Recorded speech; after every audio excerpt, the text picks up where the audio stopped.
last week when you ripped that triple octave beefy rapscallion. You dropped a little deucer on the floor on the way back. You did. Here we go. We're doing it.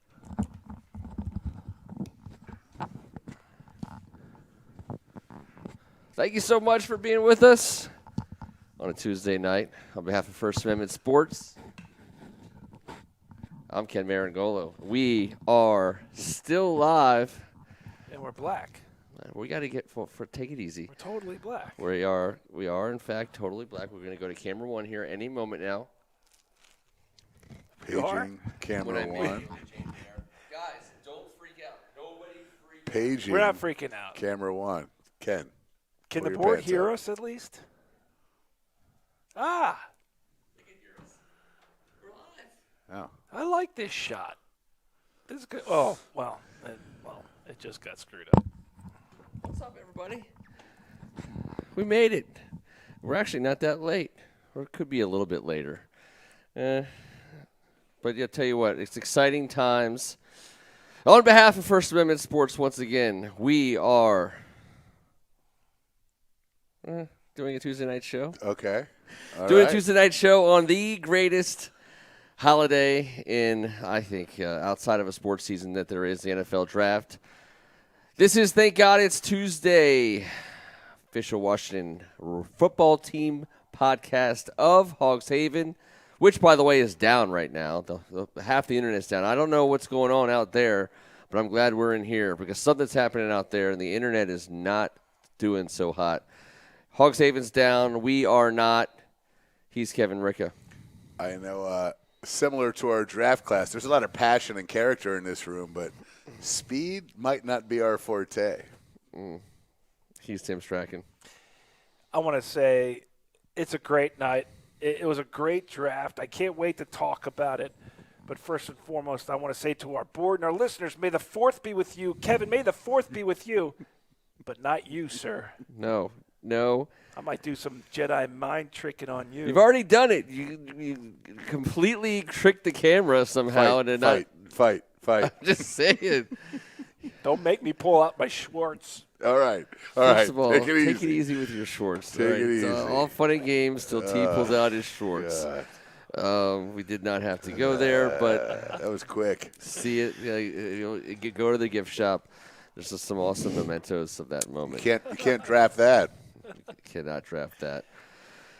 It is a fun time to be talking football, and I don't know. I feel like we spent so much time leading up to the NFL draft, and we were hopeful of so many things, and now a little less than a week later, I feel like it was great. It was everything it was cracked up to be. It lived up to everything that we hoped it would. And at the end of the day, and what I said on the article you would have read on Hogs Haven if Hogs Haven was online right now, we got better.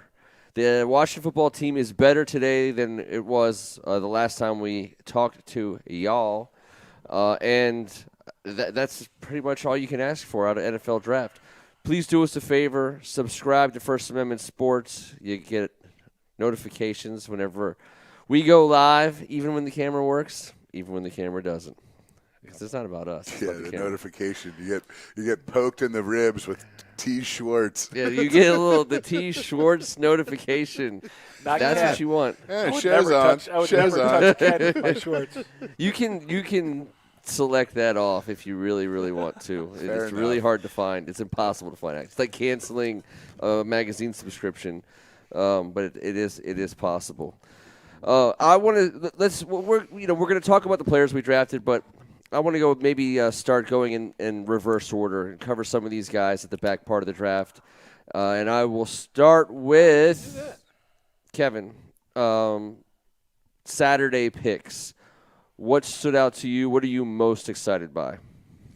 Saturday picks. I'm going to be super excited. Let me go down. I got to remember Saturday was 4 through 7. That's right. That's correct. Listen, I'm pumped about two guys right there, the first two. I really like them both a tremendous amount. Derek Forrest, everything you read about him, the one site said he is a total alpha versus the run. Like, that's just a great sentence It to is a read great thing to about be. your new safety running a 4.42 who's got positional versatility like the rest of our draft besides our long snapper. Everyone else can do what they got to do. Derek Forrest is going to be – I won't hog two names. I'm going to take one. Yep. I'm going to stick That's a good with one to Derek take. Forrest. I'll take Bates. Yeah. Because here's the thing I love about Bates. It took me back when I watched them talk about him and his background. It took me back to a couple of summers ago when we were doing the best overall position player at each position for the Washington football team in history, for the Redskins' history.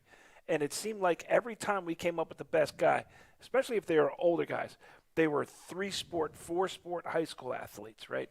They were the best athletes, not just the best football players, but the best athletes. This Bates dude, he didn't have this lustrous career, at Boise.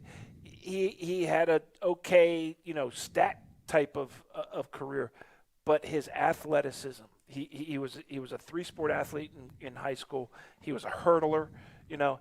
I love guys like that because even though he was not very productive at Boise, I think the way that they have transformed Logan Thomas, there's so many great things they can do with this kid. He's already established as a pretty good blocker. So it's sprinkles, but way better in the athletic department and can. We are calling him Sprinkles the cat at this point in time. But we were talking about whether to keep Sprinkles. Love Sprinkles. He was good piece, but he was mainly a blocker. I don't know if we wanted two of them. We just wanted one. No. Sprinkle. He is so much better. He does what Sprinkles did. Plus, still a cat name. Plus.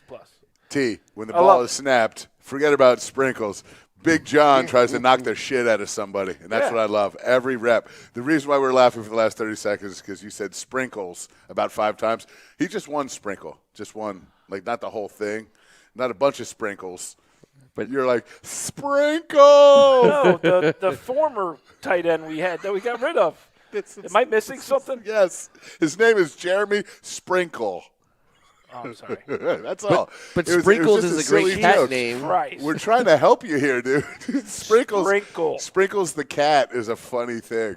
Sprinkles. Wow. Just don't get on. Bates is nimble. I don't want any trouble. I don't want any trouble this nimble week. like a cat. I like it. He's a bad dude, man. He goes full tilt. I'm gonna go with Cameron Cheeseman just to bring up his name. He's number 69 in your heart. Hi. Number 69 in the program.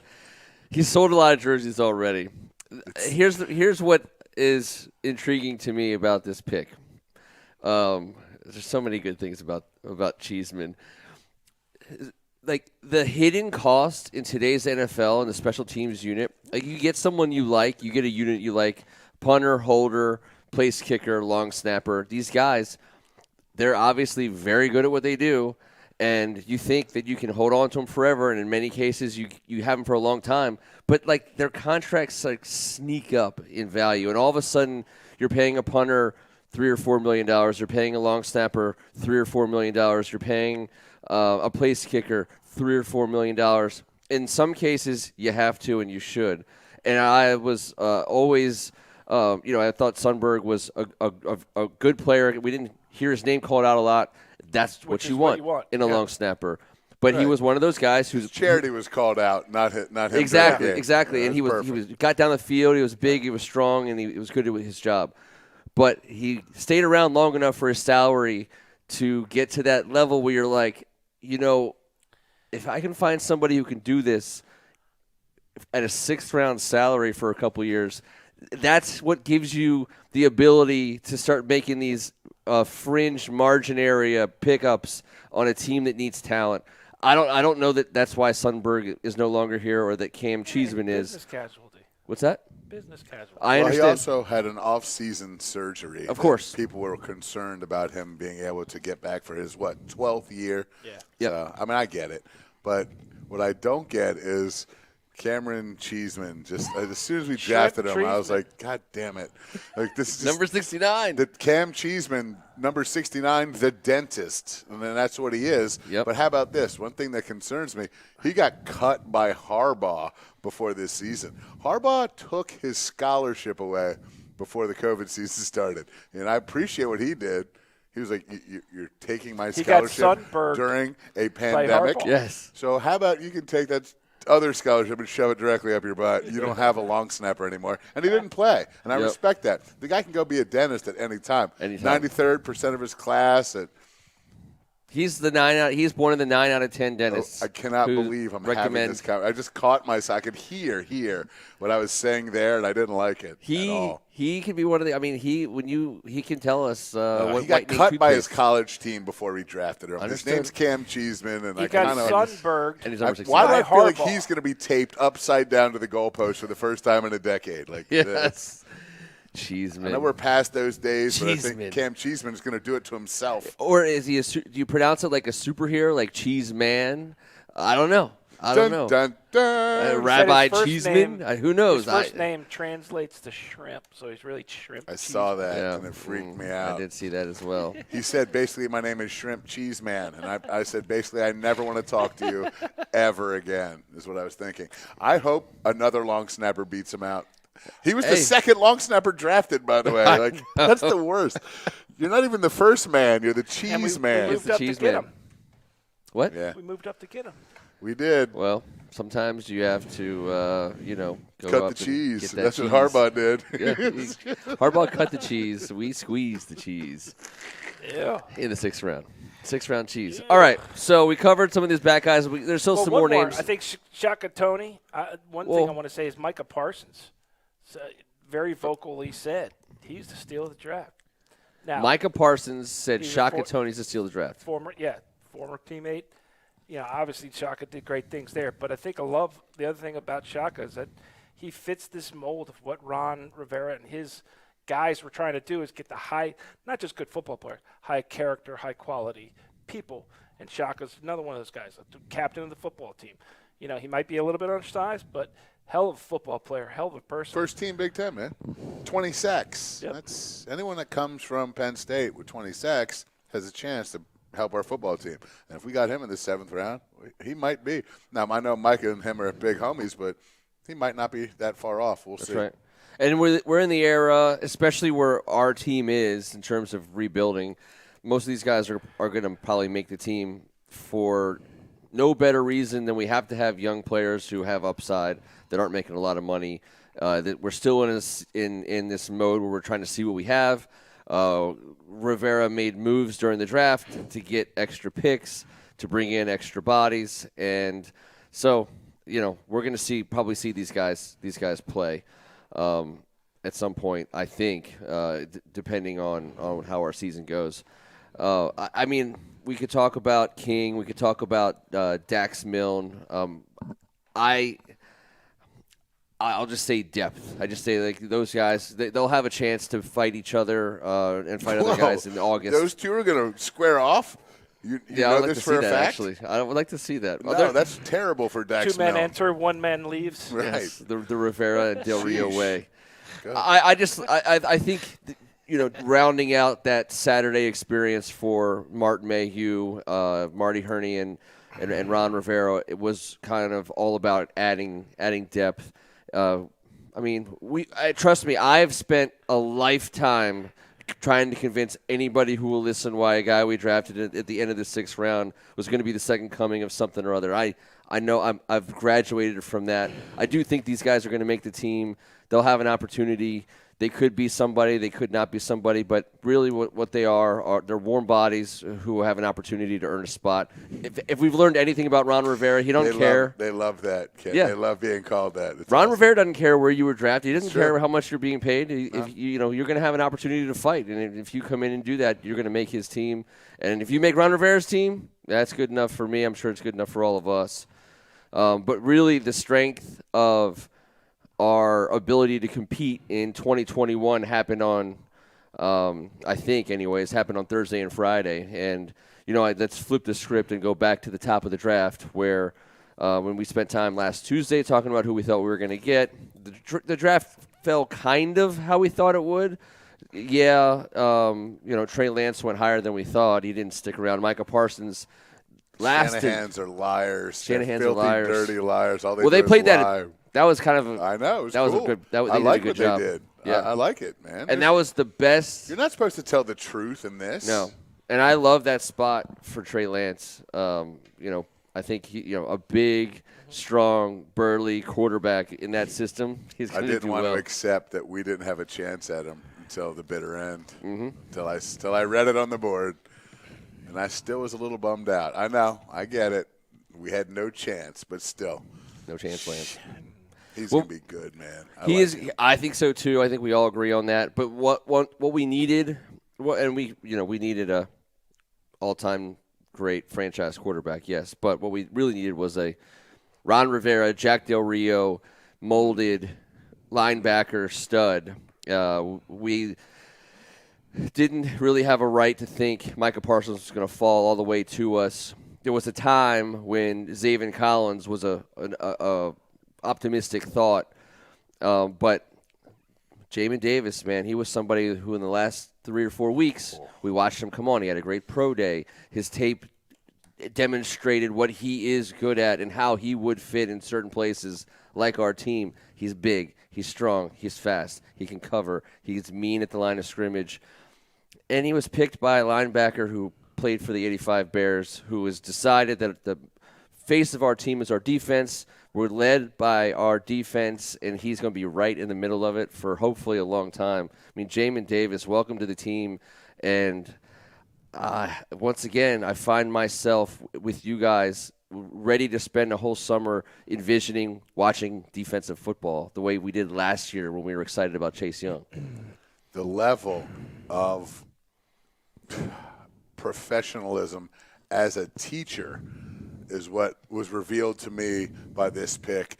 When Ron Rivera started discussing how him and Jack Del Rio are going to teach this young man how to play all 3 positions at once because it's easier to figure out that way than to learn the position individually, that only is for a certain few. That's not for everybody. A lot of the guys come in as a Mike or a Will or a Pig or a Middle or whatever, but not this guy. And it was – I loved it. I've never heard anyone explain that before. Been around the game my whole life that when you understand all 3 linebacking positions, it helps you learn, if you're playing the one, understand the other 2 so much better that this high tide raising all ships theory, I mean, it's so amazing. This guy, picture a quarterback that went to the perfect scenario. Say it was Andy Reid or Belichick or this linebacker is going to the perfect place for himself behind this defensive line with these 2 maniacs at head coach and D coordinator.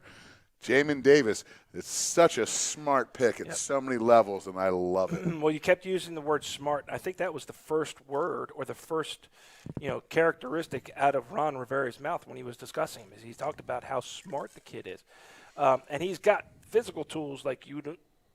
They're ridiculous. I think the only knock could be is that he doesn't have a whole lot of experience, and he's coming from Kentucky. But we talked about this off air. Kentucky had 3 dudes drafted. At least, I think it could have been more, but I know it was at least 3. They've been balling. If you pay attention to college recruiting, Kentucky does an unbelievable job for being a middling program. They've done an unbelievable job in the last few years recruiting out there.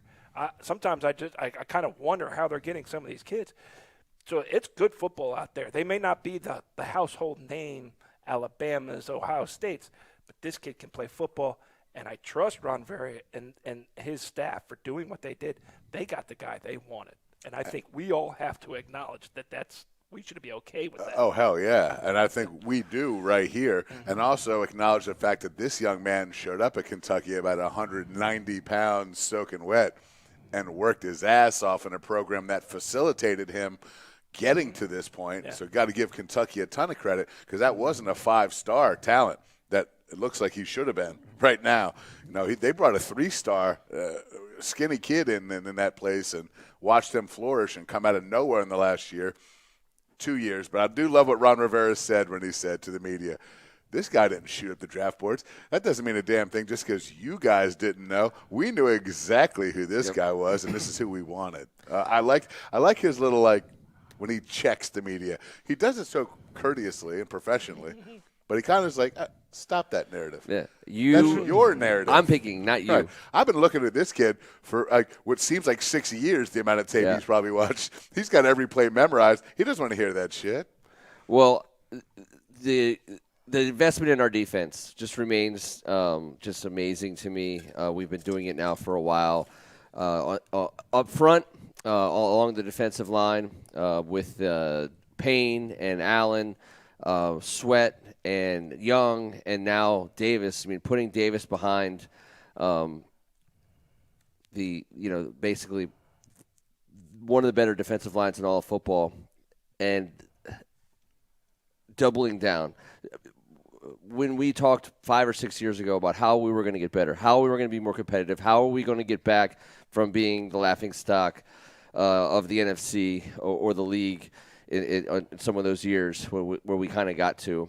And, we have to invest in offensive and defensive linemen, but we talked about at one point in time the face of this team was an offensive line and the Hogs. The idea that if you hire a coach like Ron Rivera and you let him put his imprint on the team, which means defense, and then you let him take Chase Young first, you let him take Jamin Davis, first, behind that four first-round picks on the defensive line. Again, you're talking about fun football to watch. It's an offensive era in the league, but that doesn't mean anything when you have this level of talent on the defensive side of the ball. That's how you can win. I don't think people realize how good our defense was last year, and we can talk about advanced metrics where they actually shined. They were second or third in some of the advanced metrics. But another year in on a system, hopefully a full off season of learning from these young players, the ability to continue to understand what the guy next to you is going to do. I mean, I honestly think we were looking at a top 5 defense in the National Football League next year. We're second last year, so we better be, unless we got worse. Well, I think we were third in DVOA. We were second on a couple. We were second. Points and yards. That's all that matters. I understand. But I'm talking about a top 5 team that's led by the defense. DVOA. Yeah. Sorry, guys. Didn't mean to get all advanced metric on you. But people look at our team and they don't understand just exactly how good our defense was last year because we were 7-9 and we played in the NFC East, and they don't get it. They don't get that we actually did get off the field on third down. Well, we also got better as the season progressed and had to put up some shitty numbers at the beginning of the year that we didn't deal with very well when we came out of the gates, and Chase Young was a bit nicked up. It was before we became our defense. Which is why I'm saying we get that full off season. Oh, I'm with you. We get all those players in. And those guys, our new staff had no off season. They had a COVID scenario. This is nuts. And the best getting to play. Everyone wants to say it's a bad schedule because we have to play a first place schedule. Oh, I love it. I love that we're going to get the chance to put these guys against those best teams in the league. And then you add a Buffalo Bills. I know. And if it is the quarterback that's been there for 10 years, then I will give that credence. I'm not saying that having to go to Green Bay and play Aaron Rodgers is not a punch to the beanbag, because it is. That's Josh Allen. But that stuff, the way NFL teams are constructed, these one-year turnarounds mean nothing. I don't care. And after 2 injuries in the first 2 weeks, everything's thrown away. I want to play the best teams. I can't wait. Whatever you got. Whatever you got. Wait. It's cool to play. It's cool to play against these guys. Yep. I want to see our defense match up against some of these, because it is an offensive league, and offense is designed by the new NFL to beat the defense week in, week out. But our offense sure as hell got a lot better over this draft too, not just our defense. Yep. Well, and also, for what it's worth, over the last 20 years, the last place schedule that we played so often, resulting in those year in, year out battles against the other teams that, that nobody – that's why we got the worst announcers in the league. That's why we had – Eagle always pays double for beers in town. Pays double for beers. So, again, I'm excited about that. And I'm excited about watching our guys play against whoever you want to call the best team. Me too, man. I hate that conversation in the new NFL. I get it. It's old school, but I can't. You'll be able to make a point or two here and there in the schedule, but overall, whatever. We're coming after you. We have the 2 fastest defensive ends in the league right now. I mean, a linebacker faster than Jamin? They're as fast. I'm just talking about overall team speed. That's been something we've stunk at historically. everyone's always faster than us. Yep. We get like one or two fast guys, and they look 1,000 times faster because the rest of us are just lugging ass around. That's no longer the case, fellas. There's speed. William Jackson brings high-end speed to the table. Jamin Davis, I mean, come on. Our DNs are a blur. De'Ami Brown. Ooh, that dude flies around just catching touchdowns and making plays under the radar. How are we going to scoop him up in the third round? Oh, that's huge. He's first of all, T has got sneaky size. You know, you talk about the people that they compare him to, the lid toppers and the field stretchers in the NFL, and he is fast. He's not, he's not 4.3. He's not 4.3. 4.4, right? But low 4.4. Yeah, and game speed. But he's 6'1". He's got a little size to him, and he should get on the field for us soon. And he's not going to be playing against the other team's top corner. He's not going to be playing against the other team's second corner. And Ryan Fitzpatrick is probably smart enough to know he's got a 6'1" guy with speed who can create separation if he can't get the ball to Terry, if he can't get the ball to Curtis. I kind of want to let her fly. Let her fly. Someone's going to catch it. Let's have our wide receiver conversation now. So we drafted a wide receiver in the third round, a place where we have had success recently getting wide receivers, if you're paying attention, Washington fans. The wide receiver position's a little crowded all of a sudden, and we did some between the draft and free agency. We've added some bodies. Kevin, give us the cast of characters. I'll give you the total. I think there's 10. I'm 10 guys. The 10. Okay. We'll start at the bottom, but all these guys have been drafted by or played for us, and oh boy, Isaiah Wright, Steven Sims, Dax Milne, Antonio Gandy Golden, Kelvin Harmon, Cam Sims, De'Ami Brown, Adam Humphries, Curtis Samuel, and Terry McLaurin. That does not sound like our recent receiving core. That's 10 receivers. Now, T, first question to you. How many receivers, just give me a number, make the team? If you had to guess. 6. 6. So a team can keep 6 or 7. I'm going with 6. I think 6 is the right answer. This far out, you pick 6 guys. That means 4 of those guys don't make this team. Maybe you can sneak. Let's just say for shits and giggles. Maybe you get 7 if you got a guy who's also special teams. But for the purpose of the conversation, right. Let's say you can sneak a guy like Dax Milne on the practice squad just because, and so that I'm just saying, Dax Milne, you can stash a guy like that.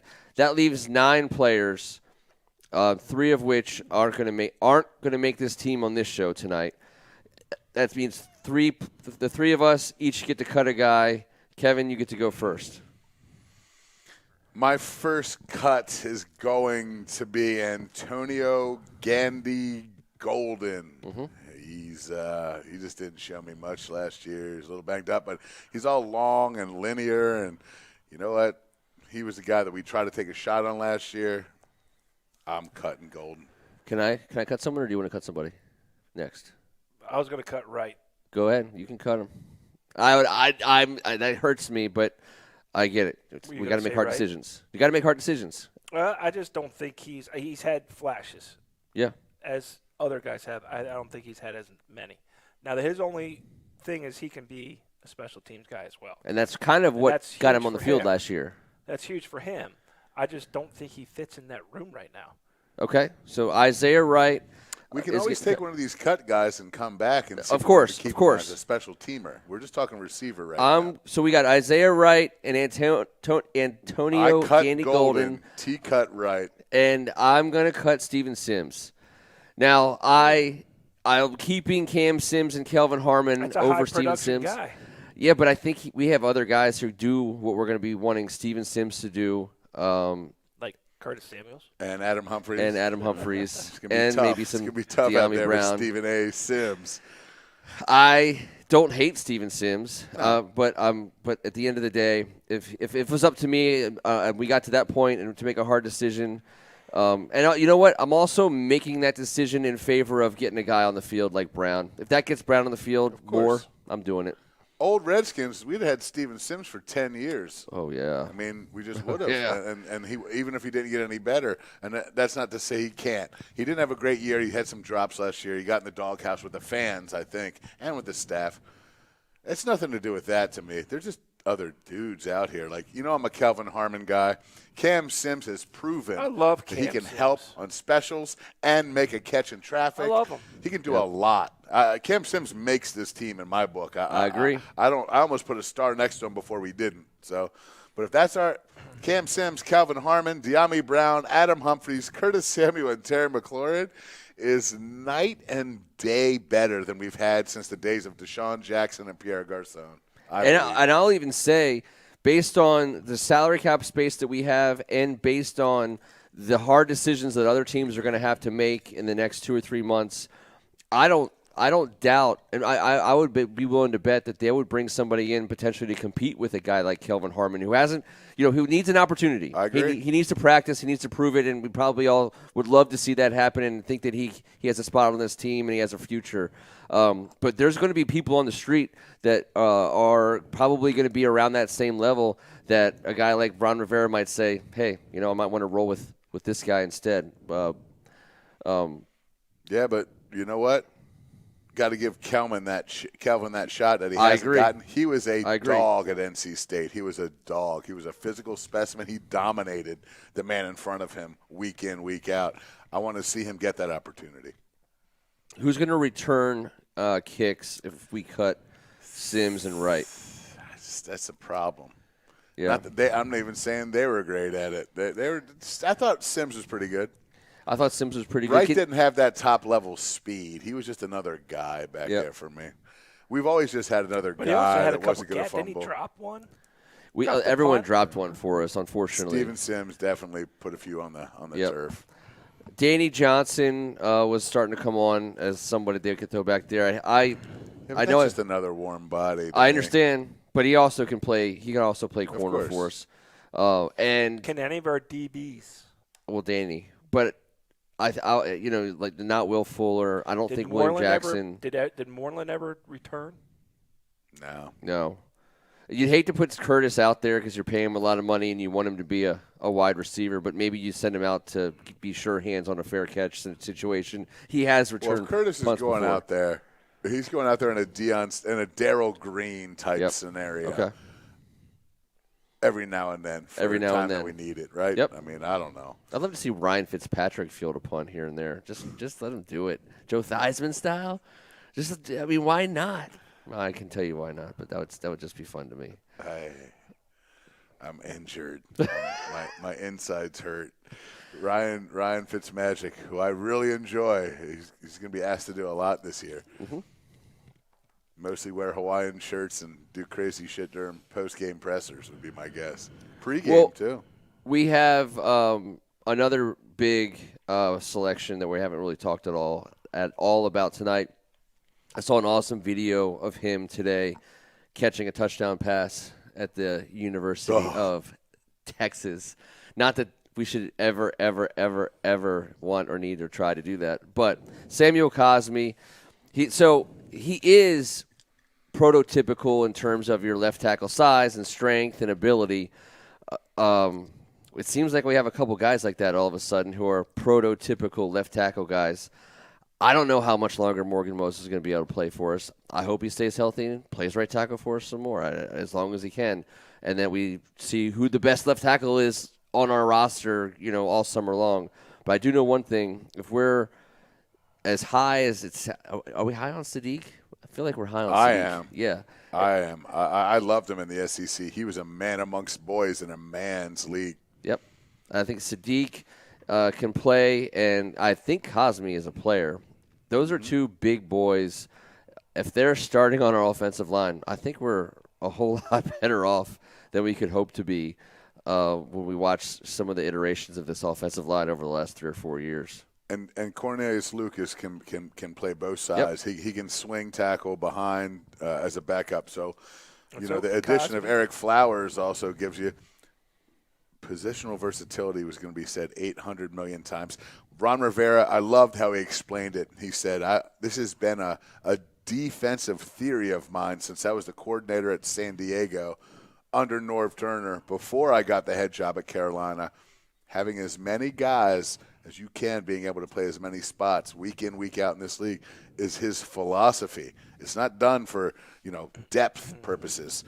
This is what he wants, because week in, week out, you're going up against different wideouts and different tight ends, teams that bring different guys against you. One week it's 2 running backs and a tight end and vice versa. You get it. I love the idea. Of course you have to be able to have guys there'll be guys that play 20 snaps one week and then 60 the next. Who knows? Who cares? And we were talking about, well, how many wide receivers do you keep? But when you got guys like Cosme, numbers are not, the depth of the line position becomes less important because you got a guy that could play 2, maybe 3 positions, right? So if Moses goes down, he can go take the right. If a guard goes down, he can maybe go in there. You can carry 6 linemen into a game on a Sunday. I think we have 7 guys that are on our roster right now that have played tackle for us or could play tackle. Mm-hmm. That's nuts because all 7 can play guard. Mm-hmm. Now who do you want to play center? That's just a matter of whatever. That's true, T. Brandon Sheriff, we all know that when he got drafted, people were like, guard, tackle, guard, tackle. Yeah. We had Moses and Trent, so he was a guard. But I think he has played a snap of tackle for us. Yes. In the massacre of lines of when we had 40 linemen 2 years ago. Flowers played tackle. Moses played tackle. Sheriff tackle. Cosby tackle. Christian tackle. Sadiq Charles. And Cornelius Lucas. Yeah, that's some cool flexibility, man. Yep. And, again, all of a sudden you're talking about a position group where you have more guys than seats. And the level of talent that won't make this team – is going to be something special at the offensive line. People can poo-poo who doesn't make our team. We've cut some just god-awful, terrible football players in the last 15 We've cut years. some turds. Yes, that no one called. They didn't get cut today and were called tomorrow. They weren't picked up by semi-pro leagues. No, they were flushed. They were straight up flushed. We're going to be putting some guys, at least 2 or 3 guys on the street who should play in this league and will play in this league. And that's good. That's a good thing, and that gives us that gives us something that we haven't had. And especially when you're trying to go with a 3-headed monster, led by Ryan Fitzpatrick at quarterback, but you're asking the quarterback room to run the offense. They just need to have confidence that the offensive line is going to get it done, and I think that's the offensive line group that we have. I don't think Ryan Fitzpatrick lacks any confidence. No, he's a confident young man. He throws old balls. He does throw old balls. Oh, that's true, Kevin. Sometimes I forget about that. He does throw old balls. Ryan Fitzpatrick, Kyle Allen, Taylor Heineke brings me to my last draft thought. We have more draft thoughts. We're not going anywhere just quite yet. But at the end of last week's show, we had a spirited debate where I wouldn't say I was calling for us not to draft a quarterback. I would have been loving to see Trey Lance. But the idea that we weren't going to draft a quarterback when our 3 quarterbacks were Taylor Heineke, Kyle Allen, and Ryan Fitzpatrick, yeah, I get it. It's a little crazy. But that is the decision that we made. That's the path we chose.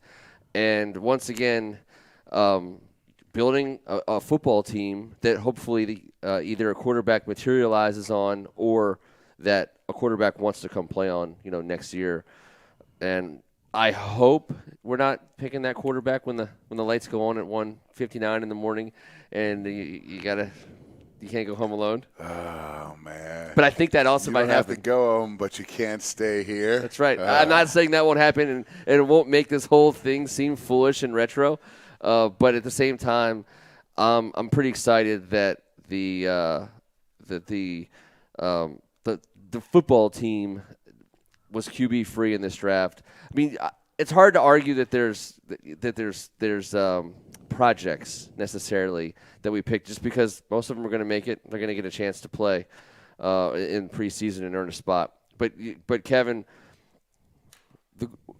we had a local guy who got the call to come play for our Washington football team, a guy who played high school ball with Chase Young. Not at DeMatha, T. Briefly, yeah. But at Pilati. Yeah. 2 years at Pilati. They were, which is a high school that's local to us here in Which was coached the DMV. by a former Stag, but go ahead. Oh, that's true. Who was it? Go ahead, say the name. Ian. It'll come to me. That's a crazy last name, by the Put way. me on the spot. You did put him on the spot, but you asked for it. To be fair, I did. stagnation. I knew he was a Stag. While he's considering about stagnation, let's get over to the Pilati Panthers real quick, because I was lucky enough to have coached a high school championship football game in the Baltimore MIAAB Division Finals. My father was the head coach. I was offensive coordinator. We went up against the Patterson twins and Chase Young, who was playing quarterback that day. That's Quarterback not fair. and safety. The Patterson twins were in the backfield. I mean, it was getting crazy out there. I'm going to tell you this. St. John's Prospect Hall won that day, not Pilati. But I also promise you, I don't know how that happened. It was one of the biggest upsets I've ever been a part of. And those kids were babies. Jarrett Patterson, I wanted to take in the 5th round. We didn't really have a chance to talk about it.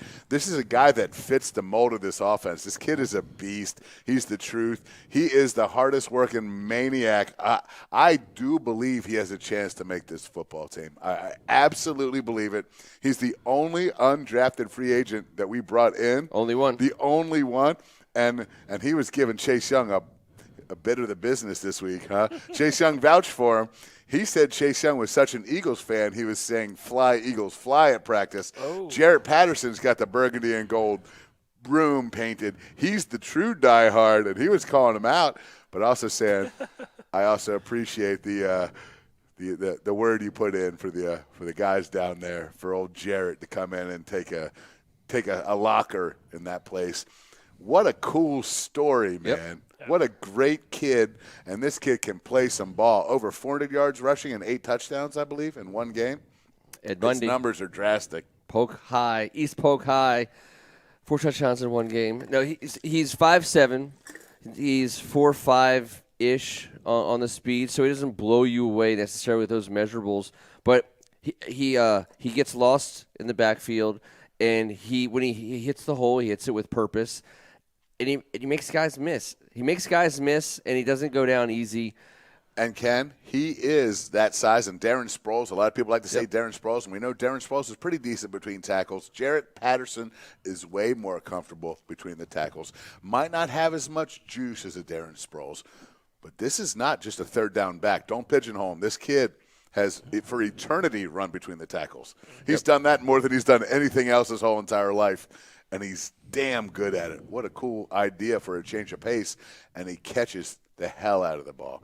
And he could be the reason why, we end up with only 6 wide receivers, or we do cut down, that extra defensive back, or we want to carry. Because I know they like Peyton Barber, which is, if you're. I like him too. You got to have a hammer back there. And he was the hammer. He was the hammer, and you can't cut a J.D. McKissick who just dropped an 80-catch season on you. You're not going to obviously cut Antonio Gibson, and so I think there's room on this team for Jarrett Patterson, and I don't even think. Did we carry 3 or 4 on game day?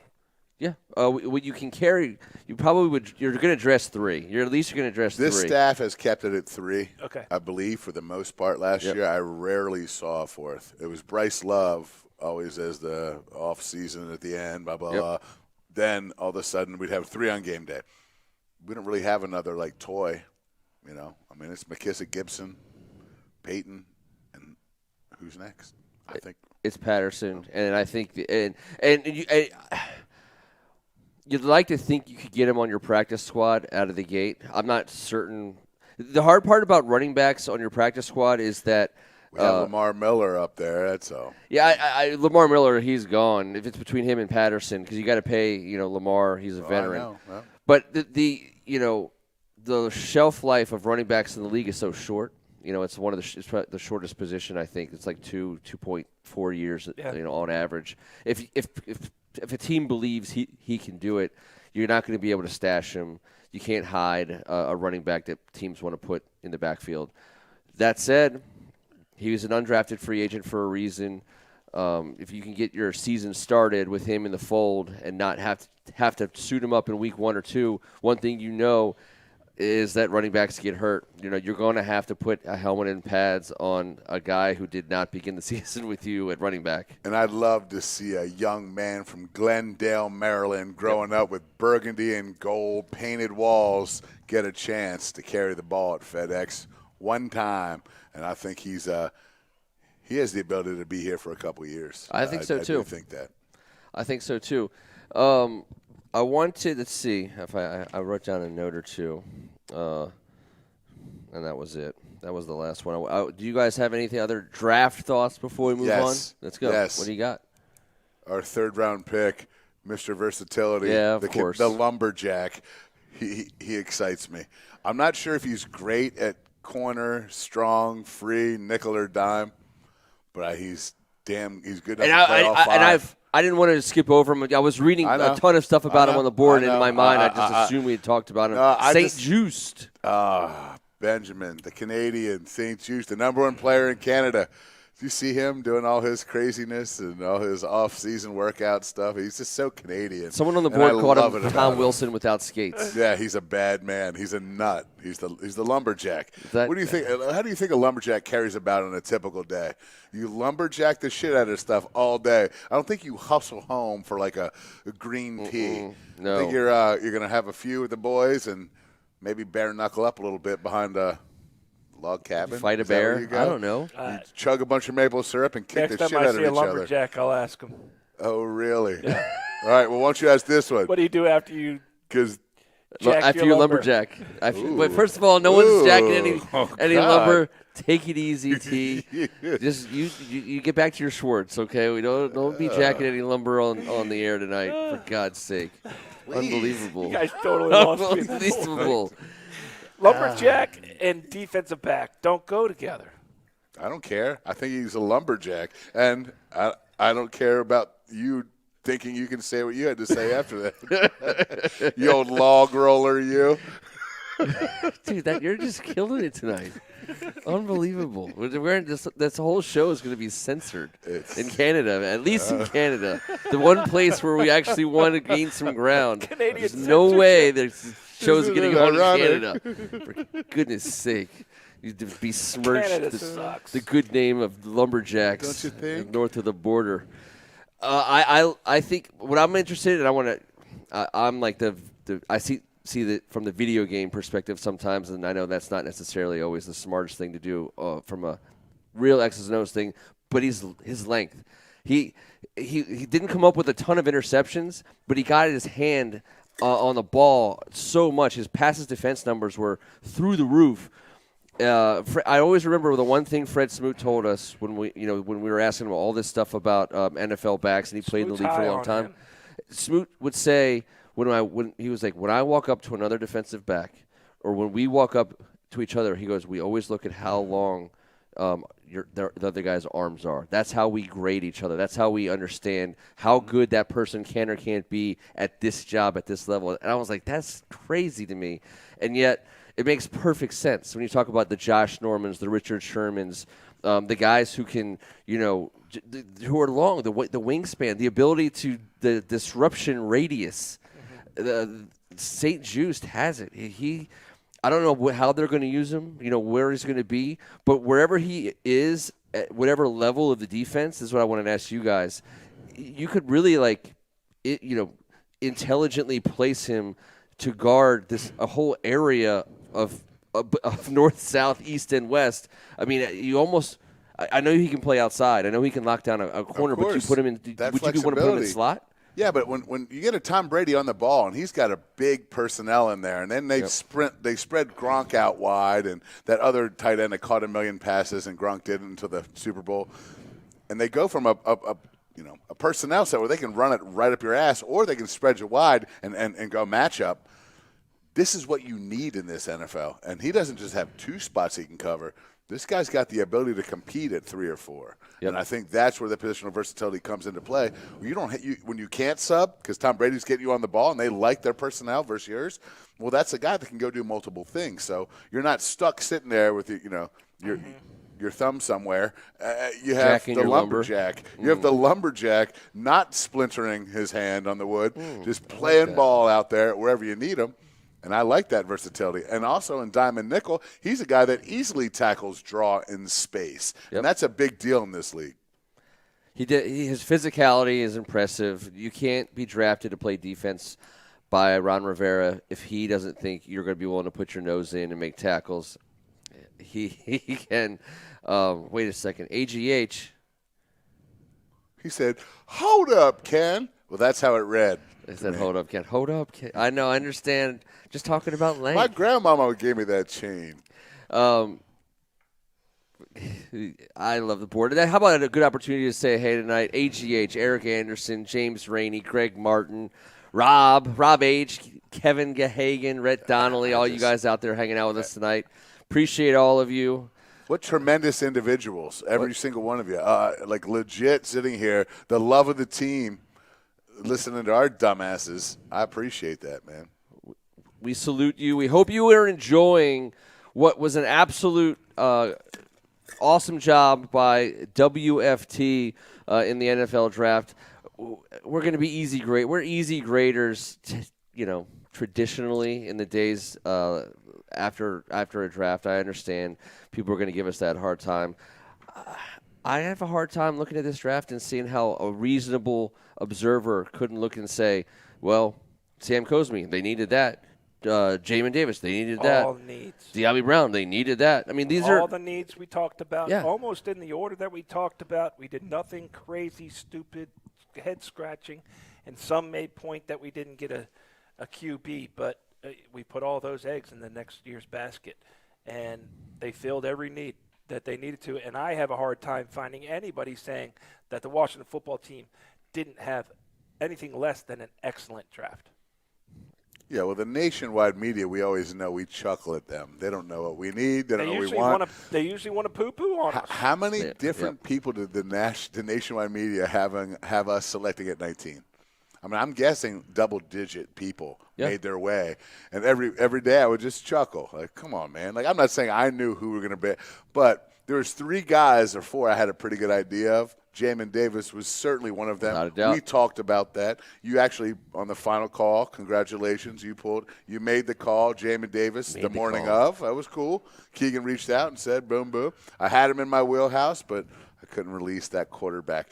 I'm not mad we didn't get a quarterback. I love this draft, man. Yep. Guys, they said Ron Rivera, the first thing he does is they sit down and they just talk character, and they chuck all the non-character guys out. That's first. That's how they start this process. Why couldn't have anyone done that shit before? I know. How smart is that? Well, Bruce Allen told us he was doing it, but he wasn't doing it. Vinny Serrato said he was doing it, but he wasn't doing it. Kevin, to your point, you actually have to put in the hard work. You actually have to have a good character yourself to see it in somebody else. That's why we couldn't do it before, because the people who said they were doing it, they didn't know what it looked like. Oh, so what you're saying is Bruce Allen could never judge character because he never had any himself? Correct. That's right. What a novel thought and idea as to why we lost for so many years, and as to why we're going to be damn good coming up for the next few. We have a man of character. Yep, we sure do. Point of order, Kevin, from Greg Martin. He said, Greg said, if they ran it up my ass, I'm pretty sure they have already spread me wide. That was his point. Yeah, it's very fair. I just hope none of that's true. I hope none of it's true. But it is correct. Grammatically speaking, grammatically point, speaking. Of course, true. Obviously. Yes. Obviously. True. I don't want anyone to have that happen to anyone unless, of course, that's the game that they're playing. Fair enough. We are going to come on back next week and talk more. Well, by next week, my guess, and I've been wrong a million times before, but we will have signed 1 or 2 guys that will be as much in the mix for our starting 53 or our final 53 as any. We have money to spend, and $16 million. Only 8 teams have more than us, and that's very interesting to me. And Ron Rivera, he's not a guy who's going to look on May 4th and say, this is my team. He's not going to lie to guys. Competition. No, he just said we're going to get a handful of free agents. Yes. We'll be right back. Yeah. He's been honest about freaking everything. He's absolutely been honest about everything. They're going to come in. They're going to compete, and through that competition, we'll get better. Odds and ends of the show. Ryan Kerrigan is an odd and an end. Is he coming back? I don't think so. I have a hard. But I don't. To be honest with you, I don't know. I think it's 50-50. If nobody else really wants him, maybe True. one other team. If he couldn't get any money somewhere and this is home, I get it because we sure could use him. We'd love to have him. I mean, fellas, he one more year with these guys, maybe two. I don't know. Why not? The price has to be It's right. going to have to be at $2.7 million. It has to be the Ryan Zimmerman scenario. Yep. I mean, it can't be the hometown discount. Yes, if he wants to keep playing, and then we might be his only chance for him to keep playing. My answer on Ryan Kerrigan is I would love for him to be on this team. I think he would make our locker room better. Yeah. But I also think we're in a good position where we needed Ryan Kerrigan in some years in the past, or a guy like him to keep the wheels on, to keep the duct tape and rubber bands fastened, around our team to get us through 17 weeks. We couldn't have done it without guys like Ryan Kerrigan. I don't think that is necessarily as true anymore, but at the same time, I also think that the guys who are the core of our defense, which he's no longer that guy, I think they look up to him, and I think he stirs some Kool-Aid that way. So if you could fit him on, that'd be great. But I don't think we're beholden to it. I mean, all of our teams, Caps, Wizards, Skins, Nats, Orioles for our Orioles friends. You always have like that guy who's been on your team. You drafted him. He's only ever played on your team, and you don't want to let it go. And sometimes you got to give that guy a contract and keep him on your team to sell tickets, to put butts in the seats, to sell jerseys, and to make people think something about your team that is no longer true. I think the good news for us is those three things don't apply anymore to Ryan Kerrigan, but he could still make the team anyway. No, he would. If we wanted to have him back, he'd be back. Yep. I also just looked at E.L. Anderson. Is this the fifth consecutive year we've debated the Trey Boston signing? Because I think this is the time it happens. You think so? I do. I think we need a free safety for $1.83 million for 1 year. And, man, Trey Boston is the king of the one-year contract. He's got that. We know what the connection is. We've been talking about him for, forever. But I think we do need a free safety type. I also think we need a linebacker or two, and I know you think we needed, and I agree, a tight end. So I think those are the spots, those three spots that look for that this week before we get back here next week. Corner, linebacker, tight end, free safety. Linebacker, free safety. The other thing to start following as of right now, and we'll try to talk a little bit about it each week, and that is the state of the NFC East. And we're not going to go through the Eagles, Giants, and Cowboys drafts. Good. They were totally crappy and terrible. But I think if you look at the Vegas lines, if you look at what people are saying, not how they're ranking us against the rest of the league, forget about that. Who cares? Inside the NFC East, our chances of repeating are doing nothing but increasing, and it's a result. It's not the result of who the Dallas Cowboys didn't draft or who they did draft, or the Giants, or developing or getting Saquon back, or the Eagles going with Jalen Hurts. Mistake. The whole point is our team was the best team in the division last year. We're better now. We're a ton better. And the way we play is not going to be any easier for Daniel Jones, Dak Prescott, and Jalen Hurts to get points on. That's not the way the NFC East is built. Right now, I think the way the NFC East is built is, can you beat the Washington defense? Period. If you can, good job. You won the NFC East. If you can't, I don't think you can win the NFC East. Period. If we get another coverage corner with what we have, and I think we got to throw a free safety in there for depth. with our coverage at linebacker, with Bostic and Holcomb being able to run. Of course, our rookie we know is a freak, and this front four, dude. It's all about playing a little man and getting after it. We weren't able to play as much man as we wanted to last year with our personnel. I mean, with Standing Darby having a decent year, William Jackson's a different cat. Kendall Fuller's different. We have some athletes back there. This could get nasty. This could get freaky on D. And we have the ability to go big play on offense. I mean, can you beat our defense? I don't think they can, T. They couldn't last year. And we got better. We'll follow that. We'll be back again in 7 days to update you on all things WFT. We appreciate you guys giving us your Tuesdays. Please subscribe if you haven't. AGH has already pointed out he thinks everyone's already a subscriber. Not necessarily yet. All you people at Hogs Haven who give us a watch and a listen every week, hit that subscribe button. It is free, and we do appreciate it. He is Tim Strachan. It's a lot of fun. Looking svelte in black tonight. Thanks, man. Appreciate it. Wore Terps for our former guest our guest on the former show. Yep. Rakim Jarrett, who will be in this league someday. He will be playing in the NFL. I'd love to see him play on our team. Okay, great weekend, great draft weekend. Looking forward to it. We got a long way to go before things get real exciting again. But, man, it's a good way to start it off.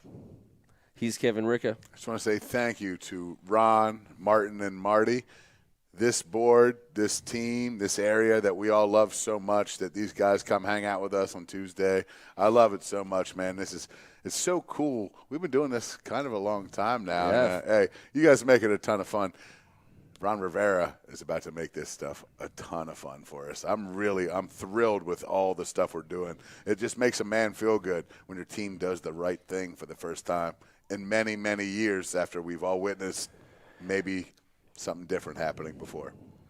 And for all you guys who are still out there on the board, please contact Rhett Donnelly. He is spearheading our Vegas road trip this year when the Washington football team takes on the Raiders. He's in charge of that, organizing it all, making sure we're all staying somewhere. I understand we're going Covering with a buddy everybody's system. flight. We're going with a buddy system at the airport and to Vegas. So okay. Everyone grab a buddy, reach out. Your Schwartz is not your buddy, just for the record. That's not what's happening. All right, well, that can be debated. That can be debated. Appreciate everybody. We'll see you guys next Tuesday night. This was, Appreciate thank God, everybody. It's Tuesday. Ken Marengola, see ya. Still live. All right. My Schwartz is definitely my buddy. That's the way we got out. That is the way we got